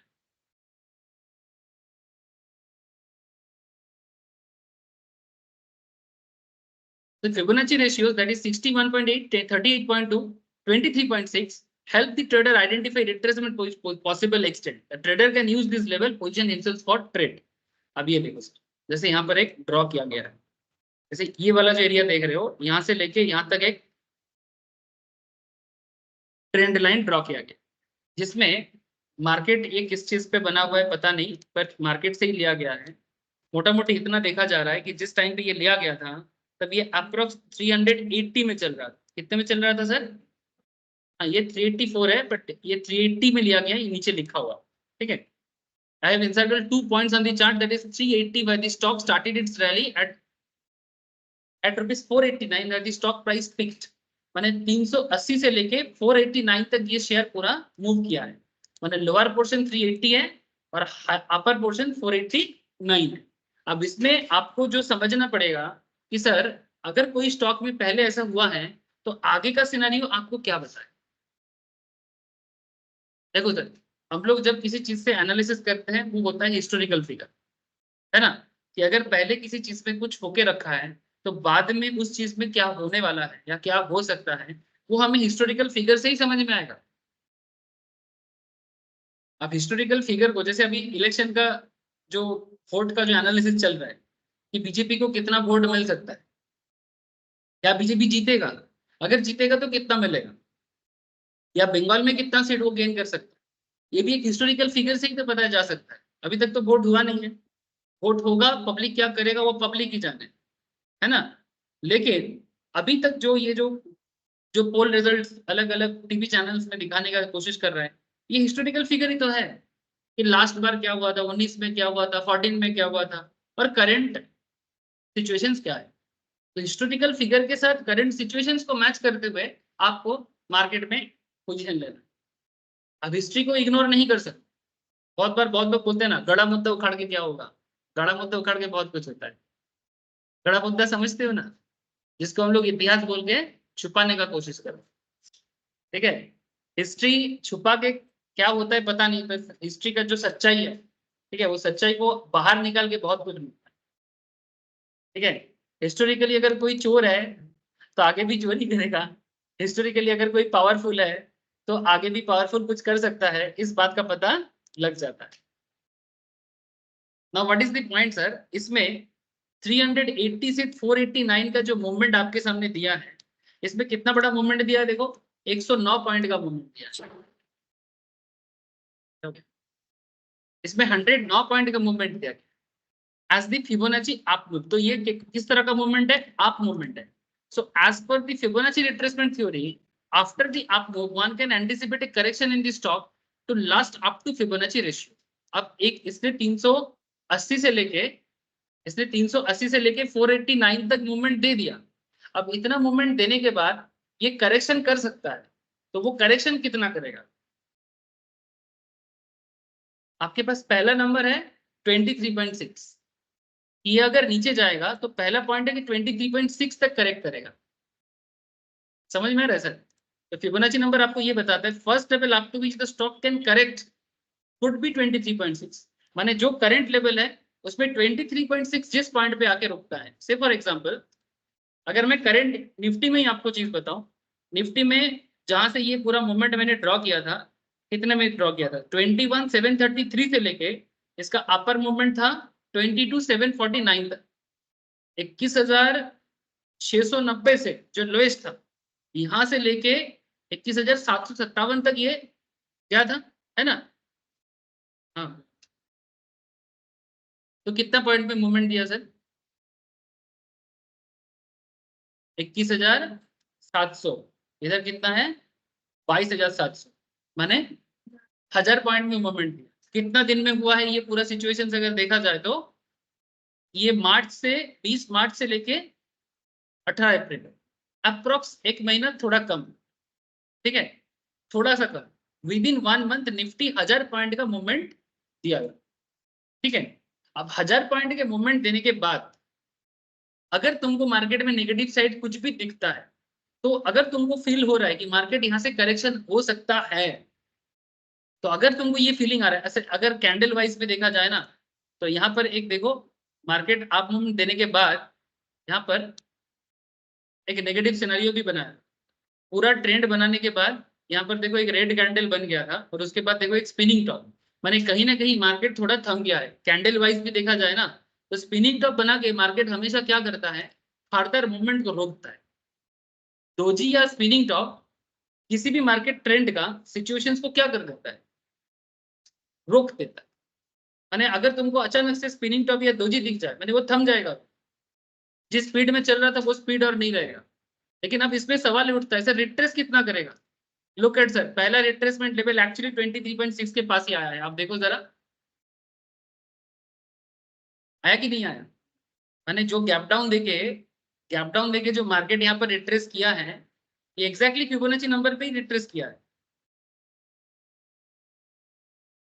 माने 22,520 और इधर फिबोनाची में देखो 23.6, माने फिबोनाची का 23.6 और करंट लेवल का रिट्रेसमेंट का जो गैप एकदम मैच कर गया। ये सोच के तो नहीं आया था पर हुआ तो है। इसके बाद सेकंड रिट्रेसमेंट लेवल हो सकता है 38.2। तुम देख सकते हो नेक्स्ट दिन जब मार्केट फिर से गैप डाउन दिया था, गैप डाउन देने के बाद मार्केट देखो कहां तक आप गया था, 22,418। लेकिन ये 38.2 में भी नहीं रुक पाया क्योंकि वो वार सिचुएशन इतना ज्यादा इंपैक्ट रखा, वो वहां से और नीचे गिर गया। माने पहला लेवल 23.6 था, फिर 23.6 से मार्केट और नीचे धकेला, तो नेक्स्ट लेवल है 38.2। अगर 38.2 में वो थोड़ा रुकता तो शायद वहां से मार्केट रिट्रेस करता, लेकिन 38.2 में भी वो नहीं रुक पाया। मतलब वो नेक्स्ट लेवल को ढूंढ रहा है, माने और नीचे जाएगा, नीचे माने 61.8 तक जा सकता है, और वही हुआ 68.1.8 में जाके आज का अभी तक का सिचुएशन उसी पॉइंट पर रुका हुआ। सर क्या फार्दर नीचे जा सकता है? सर फार्दर नीचे में फिबोनाची बताता है 78.6, ये लास्ट है, उससे नीचे जाने का चांसेस नहीं रहना चाहिए अगर सिचुएशंस बहुत बेकार ना हो, माने मार्केट एकदम आपके कोई भी एनालिसिस को फॉलो नहीं कर रहा है। और ये तभी हो सकता है जब सिचुएशंस बहुत बिगड़ा हुआ, वरना नहीं हो। वरना इस पॉइंट से मार्केट वापस आप ही करेगा। मेरे को तो लग रहा है 61.8 से भी थोड़ा सा आप मूव कर सकता है शायद और फर्दर ना करे, लेकिन इंटरनेशनल सिनेरियो किधर जा रहा है ये चीज बहुत इंपॉर्टेंट है, स्पेशली मिडिल ईस्टर्न का जो करंट प्रॉब्लम है, वार सिचुएशन। क्योंकि वार होगा ये तो तय है, अब इस वार कितना दिन होगा कैसे होगा, देखो जब वार हो, हाँ किसमें, हाँ अगर वार होगा तो और नीचे जाएगा, शायद मार्केट क्रैश करके 21 तक आ जाए। लेकिन एक चीज, हाँ हाँ फिर से वोट का बॉल बढ़ेगा। स्टार्टिंग में सुनो सुनो, जब शुरू में वार सिचुएशंस होता है ना, जैसे देखो रशिया यूक्रेन का वार तो चल रहा है, लेकिन क्या करंट मार्केट उसका इंपैक्ट में है? नहीं। लेकिन जब रशिया यूक्रेन वार 2022 के स्टार्टिंग में स्टार्ट हुआ था फरवरी में, तब मार्केट बहुत जोर का क्रैश किया था। आप लोग देखो तो सही, 2022 के फरवरी के टाइम, ठीक है, ये देखो देखो मार्केट यहाँ चल रहा था अप्रोक्स 18,345 में, मार्केट गिरा था देखो 15,000 में, 3,000 पॉइंट में मार्केट गिरा था ड्यू टू वार। आप फिबोनाची को क्रॉस करके ही तो नीचे आ गया। तुम इधर देखो ना, अगर मैं यहाँ से एक फिबोनाची ड्रॉप करता हूँ, मैं आपको यहाँ पर एक फिबोनाची ड्रॉप करके देखता हूँ। ये पॉइंट है 21 के लास्ट के टाइम पे, यहाँ से मूवमेंट दिया था, मोटा मोटी तो यहाँ तक पकड़ो, ठीक है, 78.6 इधर था, उसको भी क्रॉस करके नीचे आ गया था।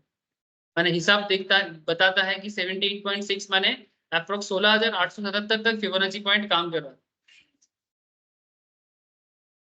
कौन सा ये के नीचे? नहीं नहीं, ये फिबोनाची का प्रॉपरली नहीं, फिबोनाची में मेनली जो 3 नंबर आता है वो है 23.6।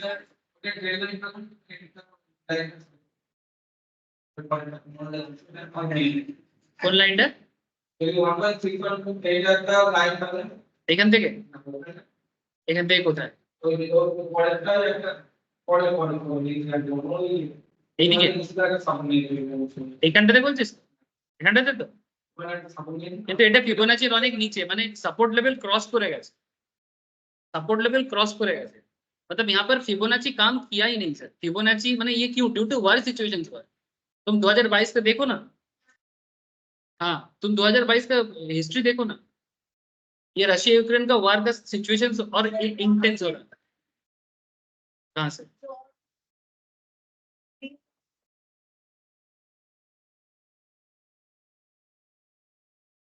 ये वाला ना, यहाँ से और नीचे कहा गया, यहाँ से तो रिट्रेस किया। अच्छा तुम बोल रहे हो इसमें एक फिबोनाची लगाने को।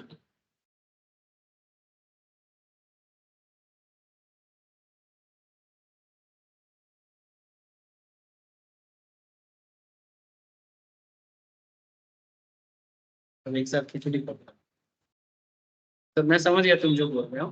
तुम बोल रहे हो कि अगर इस पॉइंट में देखा जाए, सेकेंड टाइम जब मार्केट नीचे गिरा था उसका कुछ और रीजन होगा, पता नहीं क्या रीजन था इस टाइम पे, अब इतना इतिहास पता हमेशा चलता नहीं है। नहीं ये मार्च का नहीं है, ये मार्च से लेके मई तक जा रहा है, इसके बाद भी मार्केट में रेक्टिफिकेशन चला था, ठीक है। बट बेसिकली जब मार्केट एक आप मूव दे देता है, आप मूव देने के बाद वो रिट्रेस करता है, और तुम रिट्रेसमेंट लेवल चेक करोगे तो पहले ना वो कुछ देर तक तुमको ना 23.6 में, जैसे यहाँ पर देखो, जब वो आप मूव से डाउन मूव में आता है पहले देखो 23.6 में थोड़ा बहुत ठहरता है। अगर इस मूवमेंट से वो मार्केट वापस चला, मतलब ठीक हो जाता है, अगर वो रिट्रेस बैक सिचुएशंस में वापस मार्केट में सिचुएशंस बना लेता है तो बनता है, और अगर उस पॉइंट में भी नहीं रह पाता तो फिर 38.2 में आके फिर थोड़ा बहुत ठहरता है, जैसे यहाँ पर वो आ गया, ये 38.2 है, यहाँ पर भी वो कोशिश कर रहा था कि मार्केट को इसी पॉइंट में रखूं, बट इस पे इसके बाद भी 38.2 में भी नहीं रह पाया। तो जब 38.2 में नहीं रह पाया तो फिर नेक्स्ट लेवल हो गया 61.8, और 61.8 में जाने के बाद वो फिर से और नीचे चला गया, उसके बाद और मार्केट का गिरने का चांसेस और कहाँ होगा। फिर इसके बाद आप रेडी रहो अपना एंट्री पॉइंट लेके। और अगर जैसे कि मैं यहाँ पर आज बार बार वार सिचुएशंस बात कर रहा हूँ, स्टार्टिंग में जब वार होता है तो उसके बारे में एक अनसर्टेनिटीज क्रिएट होता है कि पता नहीं कि वार में क्या होगा, एक इंडेसिजन क्रिएट होता है। लेकिन धीरे धीरे जब वार का एक आदत हो जाता है ना लोगों का, भाई ये लोगों का चलता रहता है, मार्केट को बना के रखो। तुम कितना दिन, घर में जब झगड़ा होता है, ठीक है, तो घर का झगड़ा शुरू में थोड़ा सबको क्या कर देता है, परेशान कर देता है, लेकिन अगर वो डेली का मैटर हो जाए तो फिर इग्नोरेंस काम होता है ना, तो मार्केट भी वैसा ही इग्नोर कर लेता है, एकदम नॉर्मल बात है, ठीक है। जब डेली का बात हो जाए ना तब इग्नोरेंस है, जैसे रशिया यूक्रेन चल रहा है लेकिन हम लोग उसको इग्नोर करके मार्केट में काम कर रहे हैं ना। लेकिन अगर मतलब रशिया यूक्रेन वार में अभी अमेरिका डायरेक्टली यूक्रेन के साथ आर्मी भेज के काम करना चालू कर देता है, तब वो अमेरिका रशिया वार हो जाएगा, तब सिचुएशन और इंटेंस होगा और प्रॉब्लम बढ़ेगा, तब वो सिचुएशन और बिगड़ सकता है। लेकिन जब रेगुलर बेसिस में घर का झगड़ा की तरह रह जाए तब मार्केट उस चीज को भुला देता है, इग्नोर करके आगे बढ़ने का सोचता है, और रिट्रेसमेंट लेवल एग्जैक्टली तभी उसी पॉइंट से रिट्रेस भी करता है।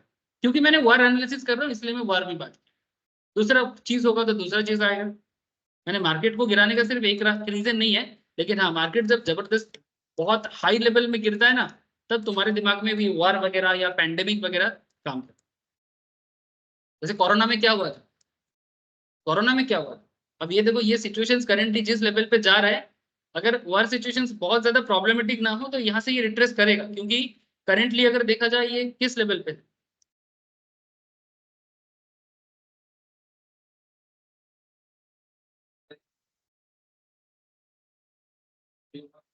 61.8 में है,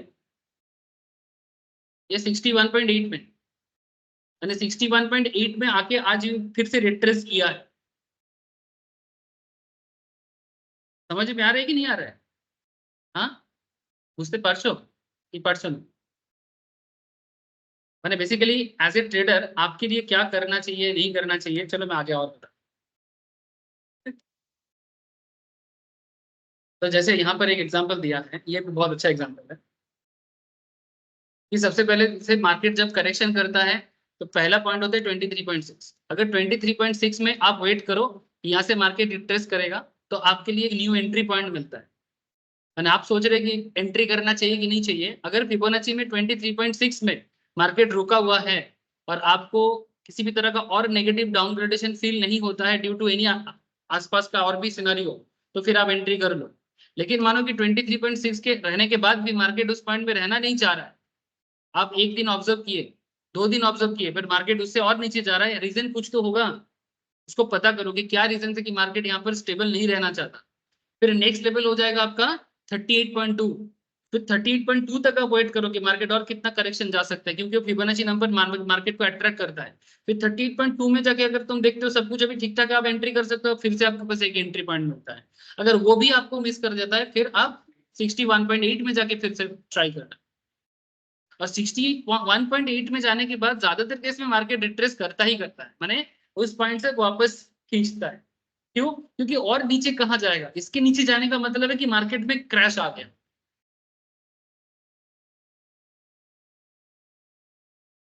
लेकिन ऐसा नहीं कि 61.8 को कोई क्रॉस नहीं करता है, लेकिन तब और सिनेरियो देखना पड़ेगा कि इतना क्या नेगेटिविटी छा गया, क्या रीजन है, क्या ड्रॉट हो गया, क्या पॉलिटिकल रिजल्ट सही नहीं हुआ। माने जब सारा नेगेटिविटी एक साथ सामने आ जाता है, ऐसा तो होता है ना, जैसे लाइफ में भी तो होता है, कभी कभी सारा नेगेटिविटी एक साथ छा जाता है जिंदगी में, कुछ भी काम कर नहीं करता है। मार्केट का भी ऐसा होता है, कुछ भी काम नहीं करता, कोई भी पॉजिटिव सिनेरियो काम नहीं करता, मार्केट में सिर्फ सेल प्रेशर ही लगा रहता है। बात समझ में आ रहा है सर? ये ऑब्जर्व करते करते इस चीज पे आपका और भी पावर बढ़ जाएगा। ये तो चीज सीख रहे हो ना, अब जैसे जैसे धीरे धीरे तुम्हारा ऑब्जर्वेशन बढ़ेगा ना मार्केट के प्रति, और तुम रेगुलर बेसिस में ये रिट्रेसमेंट लेवल को ट्रैक करोगे, तुम देखना, तुम 4 बार 5 बार सेम काइंड ऑफ चीज अगर देखते जाओगे ना, तुम देखना कि तुमको एक दिन ऐसा आएगा कि तुम फील कर पा रहे हो कि कहाँ से मार्केट बढ़ेगा, कहाँ से मार्केट गिरेगा। लेकिन उसका बेस यही है, ये बेस को छोड़ोगे तो फिर कैसे पता। So notice in the examples shown below, the stock had retraced 61 up to 61.8. इस चीज को देखो, ये देखो यहाँ पर ये लेवल जो है ये 61.8 का लेवल, ठीक है, जो 421 में 421 में ये 61.8 में है। इतना देर तक ये गिरा था, इतना देर तक गिरने के बाद ये देखो साइडवेज पे चल रहा था, ये साइडवेज पे चल रहा था। उसके बाद 61 पॉइंट, मानी इतना दिन ये मार्केट ऐसा चलने के बाद फिर जाके ये वापस गया है। मैंने कभी कभी इसको बोलते हैं एक्यूमुलेशन फेज, मैं आगे आगे आपको एक्यूमुलेशन बताऊंगा। अब कभी कभी एक्यूमुलेशन फेज 2 महीना 3 महीना 4 महीना भी हो सकता है, इवन किसी किसी केस में तो 2-3 साल भी हो सकता है। जब लॉन्ग टर्म इन्वेस्टमेंट का केस हो, तुम सोच में पड़ गया कि भाई ये तो बढ़ ही नहीं रहा है, बढ़ ही नहीं रहा है, लेकिन आपके मन के कोने में कहीं ना कहीं है कि भाई बिजनेस इतना बुरा नहीं है, ये बढ़ेगा, ये बढ़ेगा, आपके माइंड बोलता है। तो अगर माइंड आपको बोलता है ना, तो आप पेशेंसफुली रहो, 4 साल भी अगर चुप रहना पड़े रहो।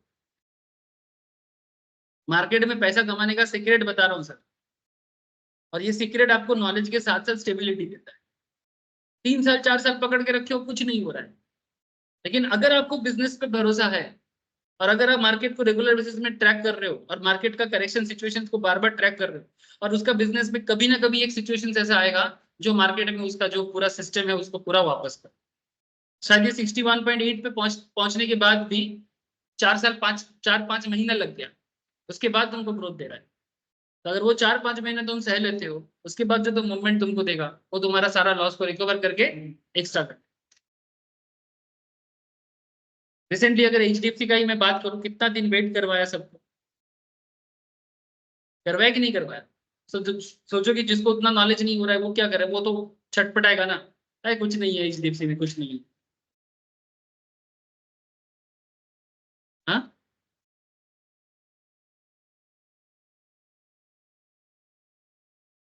जिसको बिजनेस का नॉलेज हो उसके पीछे वो पड़ा रहे, और वही सर, वही नॉलेज के साथ तुमको वो स्टेबिलिटी। ठीक है, अभी कहाँ है एचडीएफसी? 1500 में 1497 में चल रहा है, फिर से थोड़ा वो मार्केट गिरा है, निफ्टी गिरा है बोल के ये भी गिरा है, देखो पैटर्न सेम है गिरने का, निफ्टी गिरा है बोल के ये भी गिरा है, सेम काइंड ऑफ पैटर्न में गिरा है। लेकिन तुम इसका भी सिचुएशन देखो, चलो इसमें भी तुम रिट्रेसमेंट लेवल लगाओ, कहाँ से लगाए बोलो? यहाँ से, यहाँ से लगाए?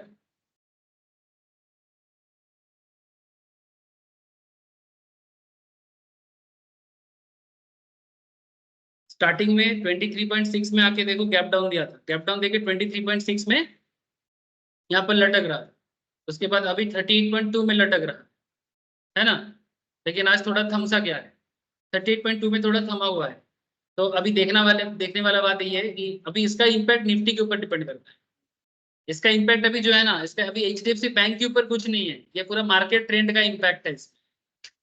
इसमें एचडीएफसी बैंक का जब गिरा था, इससे पहले जब गिरा था तब एचडीएफसी बैंक का खुद का रीजन था, बट अभी जो गिरा है ये एचडीएफसी बैंक का रीजन नहीं है, ये मार्केट का रीजन है। ये रीजन में फर्क करना भी समझना पड़ेगा, है ना, जिसको हम लोग सिस्टमेटिक या अनसिस्टमेटिक रिस्क बोलते हैं, कि कंपनी अपने कारण गिरता है कि कंपनी मार्केट के कारण गिरता है। तो हर चीज मायने रखता है।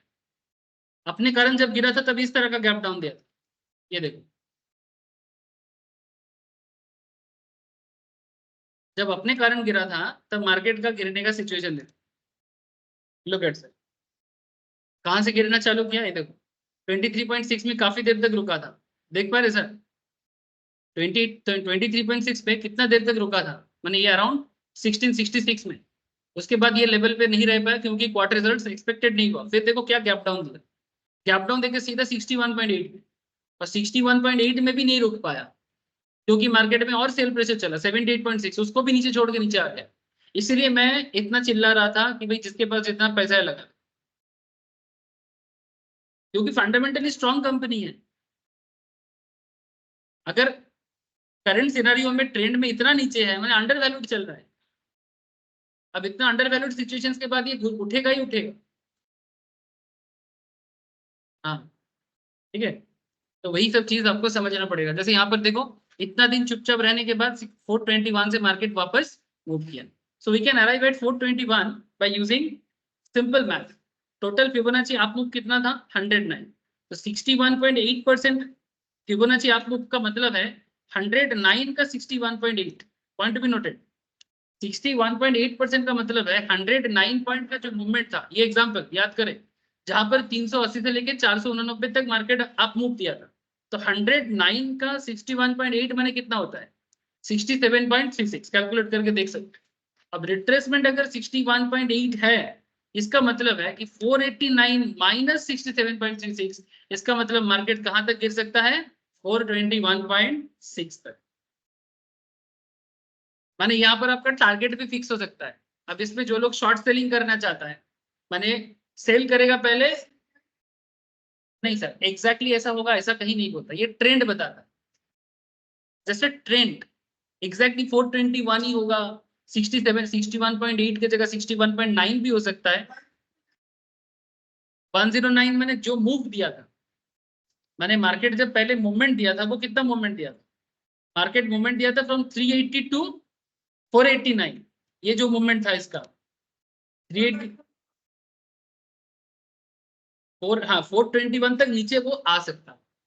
माने आप मूव देने के बाद आपको डर लगता है ना कि अगर गिरेगा तो कितना गिरेगा, कहां तक गिरेगा, तो कहां तक गिरने का सिचुएशन ये है कि अगर तुम 61.8 रिट्रेसमेंट लेवल चूज कर रहे हो तो फिर 421.6 तक गिरेगा।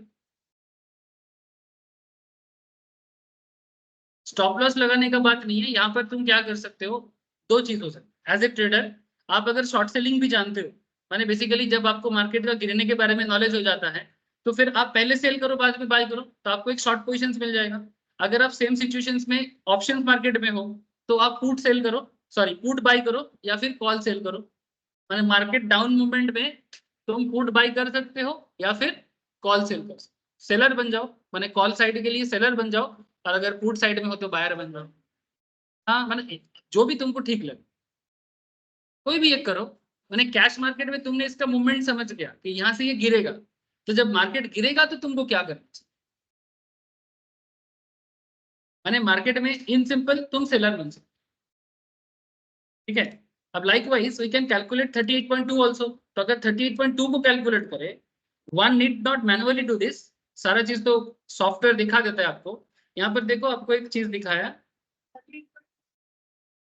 नहीं 38.2 माने 61 से ऊपर, ठीक है, ये दूसरे शेयर में है। देखो मार्केट यहाँ से यहाँ तक मूव किया था, ये देखो ये दूसरा शेयर पे लिया गया है, 288 से 338 तक मूव किया, रैली किया था। तो इसमें मूवमेंट था 50 पॉइंट्स, 50 पॉइंट्स का फिबोनाची आप मूव था। स्टॉक रिट्रेस बैक 38.2 माने फ्रॉम 338 टू मार्केट नीचे आया 319 तक। अब 38.2% में ये नहीं 319 उसका रिट्रेस बैक है। ये देखो यहाँ 288 था, ये 288 था, 288 से 338 तक गया था, मैंने ऑलरेडी मूवमेंट दे दिया। अब मूवमेंट देने के बाद ये नीचे कितना आ सकता है, तो पहला चांसेस है आपके पास 23.6। अगर 23.6 आपको नहीं लग रहा है या फिर मार्केट को मूवमेंट ऐसा लग रहा है कि वो 38.2 में चला गया, तो 38.2 में देखो ये काफी देर तक रहा है साइडवेज मार्केट, और 38.2 के बाद फिर से देखो आप मूवमेंट दिया, मैंने 319 पे रहने के बाद फिर से यहाँ से आप मूवमेंट दिया, मैंने एक न्यू एंट्री जोन आपको फिर से यहाँ पर दे रहा है फिबोनाची। और इतना दिन तक रहने का मतलब भी ऐसा है कि वो इतना दिन एक्यूमुलेट कर रहा था और नीचे नहीं गया। तो ये रिट्रेसमेंट लेवल के लिए बहुत इंपॉर्टेंट चीज है कि मार्केट किस पॉइंट से वापस मूवमेंट दे सकता है या नहीं दे सकता, ये चीज आपको बार बार दिखाता है। ये देखो ये डीएलएफ में लिया गया था। Fibonacci retracement can also be applied by two falling stock, माने जब शेयर गिरता है, ये मैं बार बार आपको बढ़ते हुए शेयर में दिखा रहा हूँ, गिरते मार्केट में भी आप कर सकते हो। तब आप ऊपर से नीचे खींचना, इस बार मैं क्या कर रहा हूँ, नीचे से ऐसा करके ऊपर की तरफ लेके जा रहा हूँ। तब आप क्या करना, पहला पॉइंट ऊपर देना, बाकी नीचे जो नीचे सबसे नीचे आया वहां पर देना। यहाँ पर देखो 187 से मार्केट नीचे गिरा था 126 पे, 120.6 पे, जो कि 67 पॉइंट्स का डाउन मूवमेंट है। कितने का डाउन मूवमेंट है, 67 पॉइंट्स। अब 67 पॉइंट्स का अगर डाउन मूवमेंट है तो इस पॉइंट्स में मार्केट आने के बाद मार्केट वापस ये देखो रिट्रेस करके यहाँ पर ये देखो आप मूवमेंट में 61.8 में चल रहा है। तो अगर ये आप मूवमेंट में 61.8 में चल रहा है तो चांसेस इज वेरी हाई कि इस पॉइंट से फिर से नीचे गिरेगा। माने जैसे हम लोग डाउन से आप जाने के बारे में जैसे सोच पा रहे हैं, वैसा ही आप से डाउन जाने के बारे में भी हम लोग फिबोनाची के थ्रू से सोच सकते हैं। ये पहले इतना नीचे आया था, अब फिर से वहां से जा सकता है, और अगर पहले डाउन आ गया तो फिर वहां से रिट्रेस करके फिर कितना नीचे आ सकता है। जैसे यहाँ पर तुम देख सकोगे ना, यह देखो ये डाउन कितना आया था, 120 तक नीचे आ गया, कितना कहाँ से, 187 से। आज मेरा पेन काम नहीं कर रहा है इसलिए मैं इसी से लिख नहीं पा रहा हूँ। तो 187 से नीचे कहाँ आया, 126 पे, 67 पॉइंट्स में डाउन आ गया। 67 पॉइंट में डाउन आने के बाद ये देखो मार्केट वापस रिट्रेस करके 61 पॉइंट में चला गया। मैंने डाउन, ये उल्टा सोचो सर, डाउन आने के बाद फिर से आप हो गया, मैंने 61.8 पे वो फिर से रिट्रेस बैक कर गया था, तो क्या फिर से वो नीचे आ सकता है, द आंसर इज यस। अगर वहां पर वो स्टेबल करता है तो 61.8 से वो रिट्रेस करके फिर से नीचे आ सकता है। जैसे आपको मैं बार बार तब से बता रहा हूँ कि अगर क्या 61.8 से ऊपर जा सकता है, तो आप बोल रहे हो हाँ। तो सिमिलरली अगर कोई डाउन स्टॉक है तो तब तुम्हारा कैंडल ड्रॉ करने का तरीका अलग होगा। फॉर एग्जाम्पल तब तुम मानो यहाँ से लेके यहाँ तक ड्रॉ करो, ठीक है, ऐसे ड्रॉ करो। तो मार्केट यहाँ से यहाँ तक गिरा है, कहाँ से कहाँ गिरा है, 1666 से 1461 यहाँ तक गिरा है।